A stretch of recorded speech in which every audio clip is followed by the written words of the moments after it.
Di Kuala Lumpur, asas perniagaannya adalah construction dan hardware. Dari sini diusahakan oleh anak beliau, Alia Farida, macam tu nama. So gabungan mami yang ayah dengan anak Alia jadi Mamalia Eco Farm. Ini semua ni? Tak ada R ujung tu. Mamilia. Oh, sadapnya kan. Okey, saya maklumkan apakah aktiviti perniagaan yang ada di sini untuk makluman kita ya. Kita dekat awal kita usahakan tanaman sayuran konsep kaedah fatigasi seluas 15 ekar dapat dilihat sebelah kanan sana.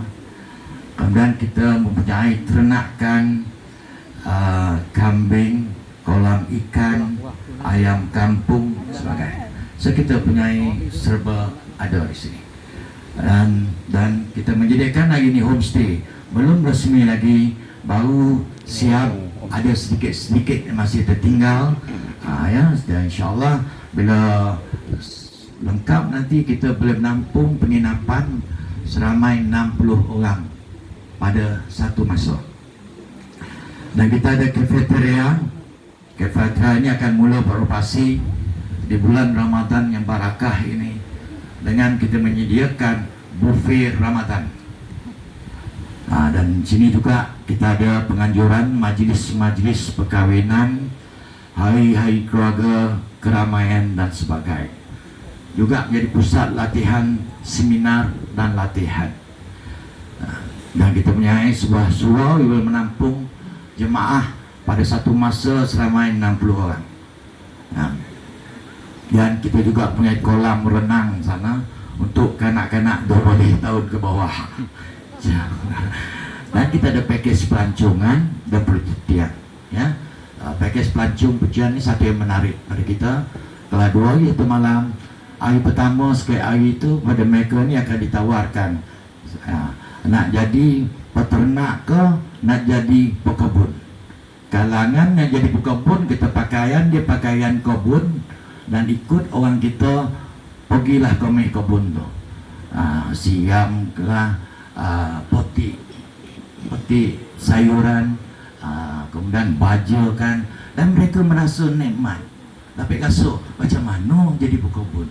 Kalau mereka bandar tak pernah tengok pokok, tak pernah sentuh pun sayuran tu. Hari ini dapat sentuh, dapat rasa. Ini satu pengalaman yang baru. Begitu juga pada kumpulan yang nak jadi peternak, ikut orang asal penyelia sayur, betul. Pergilah komehkan apa tak tempat kambing kan. Tai elah, bersihkanlah, mandikanlah kambing tu, bagilah makan, sediakan makanan dia, dan kita bawa di ayam kampung kita ada 3-4-5 ribu. Dan dia dapat rasa, oh bukannya mudah untuk menjadi seorang peternak. Dan mereka dapat rasa pengalaman ini, pengalaman yang takkan mudah dia lupa, akan balik. Dan dia dapat merasa jiwa-jiwa kampung di sini. InsyaAllah itu harapan kita. Kawasan tanah yang kita usulkan ini adalah seluas 28 ekar, terdiri daripada hampir 38 tempat pemilik pewaris tanah adat. Kita punya ramai tanah adat ni pemilik dia, pewaris dia. Bukan satu yang mudah untuk menyatukan mereka, untuk menyetujuikan rancangan kita. Dan daripada 28 ekar 38 orang tuan tanah ini terdiri daripada 3 suku. Hampir 80% terdiri daripada anak waris suku Batu Bolang, di mana Datuk Lembaga dia Yang Mulia Datuk Hanif ya. Kemudian kita ada juga 9 kecil anak waris daripada suku Tanah Datar Darek, lembaga dia Yang Mulia Haji Muhammad Razi ada bersama kita pada hari ini. Dan ada segelintirnya sedikit tanah dimiliki oleh anak waris suku Bungkal Darek, di mana ketua atau Datuk Lembaga dia Yang Mulia Datuk Nyang Haji Salim. Kita usahakan, kita satukan mereka, melibatkan Tok Ketua Pamtapa saya, kita mufakatkan, macam mana kata, setiap sesuatu dengan mufakat, begitu kata maka suci lah, begitu perbuatan maka sempurna lah.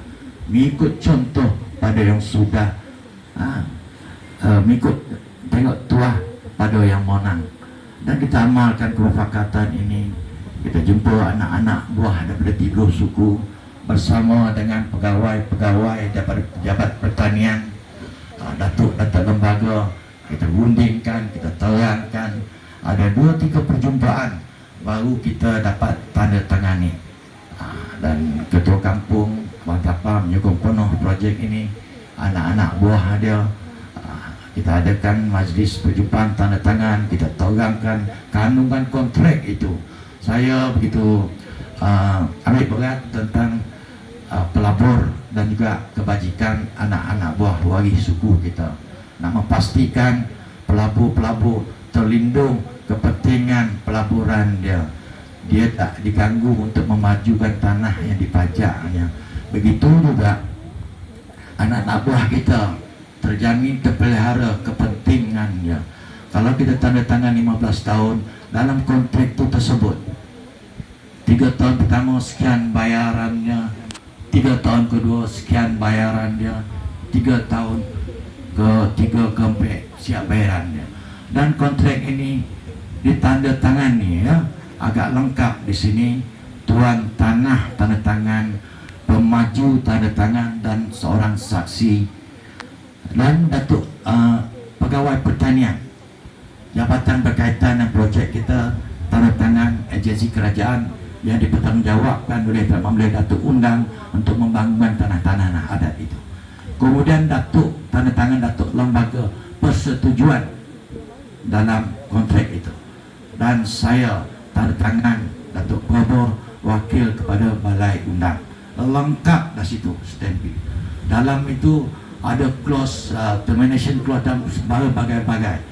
Terlindung. Kita tak, bila habis tempoh besok, kita pastikan tanah ini macam mana kita terima, kita akan kembalikan. Begitu juga anda kata ada bangunan kekal di sini, kita boleh tanggalkan benda atau kita tinggalkan untuk tuan tanah dan kita serahkan tanpa sebarang pampasan. Itu dalam perjanjian kontrak kita.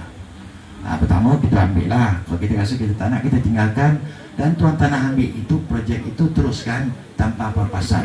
Itu kontrak kita. Ini kontrak kita kena hormati oleh kedua-dua belah pihak. Kita halusi. Inilah satu tata cara projek pembangunan tuan tanah adat yang jadi panduan akan datang.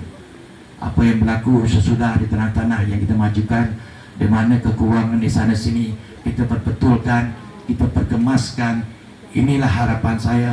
Itu sebab saya bergantung harap sangat datuk-datuk lembaga hadir hari ini, ketua-ketua kampung, penghulu-penghulu hadir hari ini, sebagai mereka balik kampung, tengok sekeliling mereka, tanah-tanah yang terbiar itu selidik, cuba majukan. Tidak ada yang mustahil. Saya ingat sesuatu pencapaian luar biasa dengan pertolongan ketua kita, Tapa, Datuk Tak Lembaga, anak buah itu, dia menyatukan, mufakatkan selama 38 orang tuan tanah. Bukan sesuatu yang mudah, tapi tidak mustahil. Masya Allah, ya. Tuh.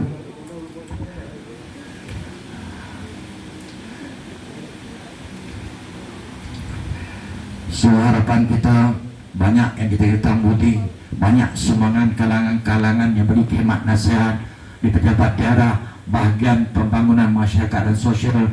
Puan Aisyah kita dari masa ke semata melawat sini, dia janji masukkan ini dalam kalender pelancongan peringkat daerah dan Negeri Sembilan. Dan saya percaya bila benar ni projek berjalan lancar, mampu menaikkan, memperkenalkan luar bawah tanah beradat ni di serata Malaysia, dan kita masuk dalam projek dalam kalender pelancongan, kemungkinan pelancong-pelancong orang negara datang dan tengok suatu cantik indah, bukit buka di sekelilingnya, sejuk mata memandang, nak tengok apa yang kita lakukan, segala-galanya ada di sini. Ini sesuatu yang saya sini buat khusus mengata-kata resort seluruh negara Sabah Sarawak sebagai inilah sesuatu yang agak sempurna kita cuba adakan ya. Masya Allah, mudah-mudahan dengan bantuan tolong kawan-kawan anak-anak buah saya hadir hari ini, war-warkan ini, kubuarkan Facebook dan sebagainya supaya bintungan jadi sebutan di mengata negara kita. InsyaAllah, percaya cakap saya akan kenali kursus-kursus mengata, saya akan training cadang di sini, majlis perkahwinan, siapa saja, satu indah ya, insyaAllah kita boleh menampung dalam satu masa majlis perkahwinan dalam 500 orang dalam satu masa, insyaAllah ya, kita ada package yang lengkap. Saya nak tengok siapa meluan, insyaAllah. InsyaAllah ada peribadi pada saya, pada mereka yang bawa package perkahwinan yang pertama, insyaAllah. Apa saja kejayaan hari ini dah akan datang, Datuk yang terima undang sangat ambil bawah. Sehari ke sehari bila jumpa saya, macam mana projek tu berubah, macam mana perkembangan, kemajuan, peka sangat dia. Hari ini Datuk Malaysia dapat datang tengok, syukur, terima kasih Terima kasih Datuk atas kehadiran ini, memberi kekuatan pada kita untuk terus maju, berkembang ya, insyaAllah. Saya ingin mengucap ribuan terima kasih pada tuan-tuan, ketua lembaga, ketua jawatan, tak lupa sahabat saya Tuan Auspedi dan pegawai-pegawai hadir hari ini. Sangat rasa selamat tempat ni rasa lah akan datang kan, semua baju biru, Masya Allah. Terima kasih sangat-sangat, insyaAllah. Pihak keselamatan cukup bagi kerjasama baik dengan kita. Pihak Auspedi pernah panggil kita buat mesyuarat perjumpaan pemaju bagi tanah adat bersama ketua polis daerah. Mereka mendengar permasalahan kita di keselamatan dan sebagainya. Ini satu pendekatan sangat baik. Kita rasa selamat, selesa, dan pelabur-pelabur investor akan datang sini rasa selamat, pelihara, dijaga baik oleh pihak keselamatan, pihak polis ini. Terima kasih, tahniah tuan. Okey, begitu juga dengan penjara sudut Jambung, penjara sudut Kotor tak dapat datang ini.